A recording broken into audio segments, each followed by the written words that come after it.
அது அண்ணன் செந்தமிழன் சீமான் அவர்களை பற்றி சொல்ல வேண்டுமானால், அவர் தலைவனாகிறதுக்கு முதல் தகுதி பகுத்துண்டு பல்லுயிர் ஓம்புதல் நூலோ தொகுத்தவற்றில் எல்லாம் தலையின் இந்த உலகத்திலே சிறந்த அறிவாளிகள் எழுதி வச்ச அத்தனையிலும் சிறந்தது பகுத்துண்டு பல்லுயிர் ஓம்புதல்.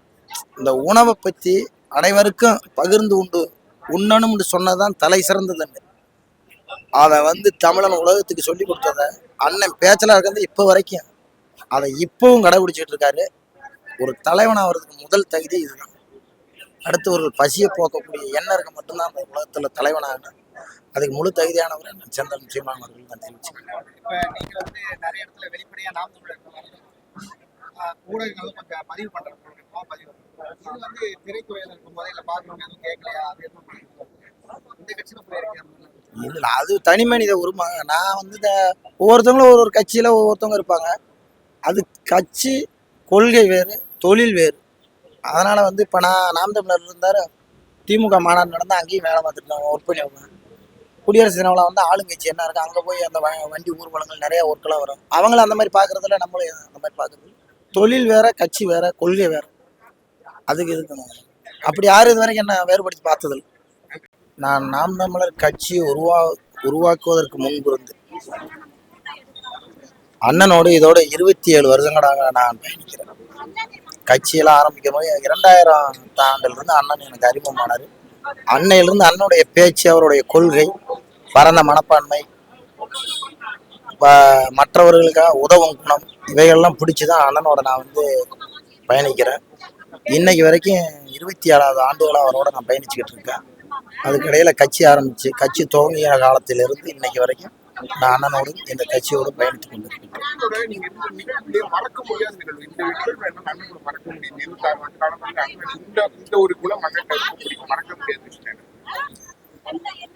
அதாவது யாருமே முன்னெடுக்க முடியாத ஒரு விஷயத்த ஒரு சாமானியனா இருந்து யோசிக்க முடியாத ஒரு விஷயத்தை யோசிச்சு அவர் ஒரு முன்னெடுத்தார்.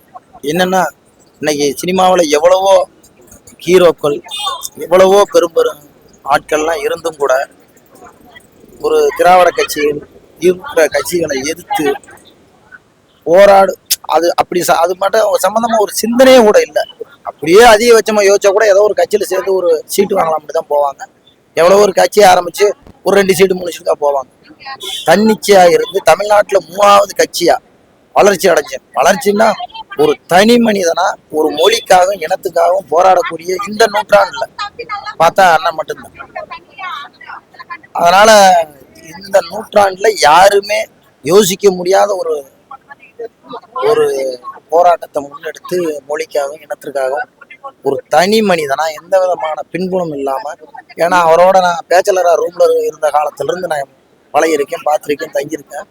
எந்த வித பின்புலம் இல்லாம அறிவு, புத்தகம் என்ற ஒரே மூலதனம், படிப்பு என்ற மூலதனத்தை மட்டும் வச்சு இன்னைக்கு தமிழ்நாட்டில் அங்கீகரிக்கப்பட்ட 3வது கட்சியா அனைத்து கட்சியும் பார்க்க அளவுக்கு வளர்ச்சி அடைஞ்சிருக்காருன்னா, இப்பேற்பட்ட ஒரு தன்னம்பிக்கையான ஒரு பகுத்தறிவு, பரந்த மனப்பான்மையுள்ள ஒரு மனிதனோட நான் பயணிக்கிறது பெருமையா கருது.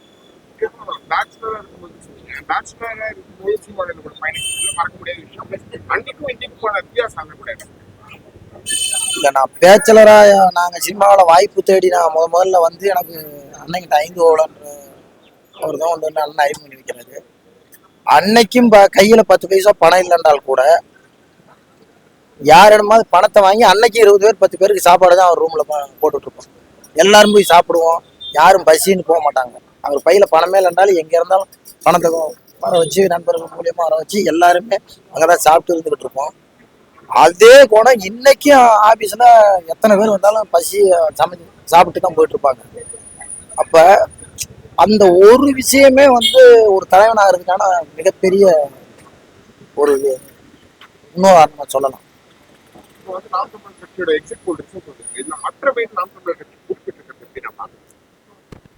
அது மற்றவைன்னு குறிப்பிட்டிருக்காங்கன்னா இதனுடைய மகிமை தெரியாம தங்களுடைய சுயநலத்துக்கு சில ஊடகங்கள் இந்த மாதிரி கருத்து கணிப்பை போடலாம். சில கட்சிக்கு சாதகமா போடலாம். ஒருத்தரை கண்டுக்கிறதுன்றதுக்காக அவங்க வளரலன்னா அர்த்தம் கிடையாது. இன்னொன்று, நீங்கள் வந்து ஓநாய்கள் வேட்டைக்கும் தனிச்சு போகிற சிங்கத்தினுடைய வேட்டைக்கும் வித்தியாசம் இருக்கு. இது எந்த விதமான என் மனைவி வந்து இப்போ சேலத்தில் வேட்பாளராக நின்றாங்க. எந்த விதமான பணமும் கொடுக்காம மக்கள் எங்களுக்கு நிதி கொடுத்து ஓட்டு போடுற அளவுக்கு இன்னைக்கு மக்கள் மனநிலையை அண்ணன் மாற்றிருக்கு. தேர்தல் என்பது என்ன? ஜனநாயக நாட்டில் நமக்கான பிரதிநிதியை நேர்மையானவங்களை, நல்லவங்களை, பகுத்தறிவு சிந்தனை பொதுநலவாக்கிய மக்கள் நாம தேர்வு செஞ்சு அவங்கள நம்மளின் பிரதிநிதியாக சட்டமன்றத்துக்கு அனுப்பி நம்மளின் குரலாக தேவையானதை ஒழிக்கணுன்றது தான் இந்த தேர்தல், ஜனநாயக தேர்தல்.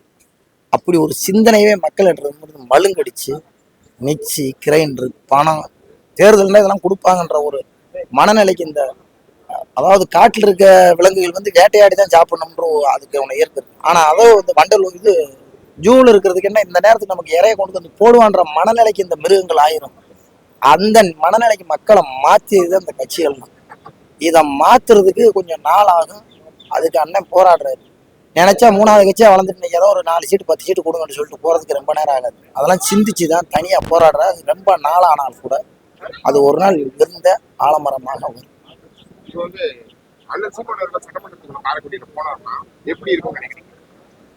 மற்ற கட்சியில இருக்கிற இந்த 234 தொகுதியிலையும் அண்ணன் ஒருத்தர் ஜெயிச்சு போனாவே 234 தொகுதியிலையும் நாம் தமிழர் ஜெயிச்சு போனதுக்கு ஈக்குவலா ஒருத்தரே பதிலும் பேசுவாரு, ஒருத்தரே கேள்வியும் கேட்பாரு.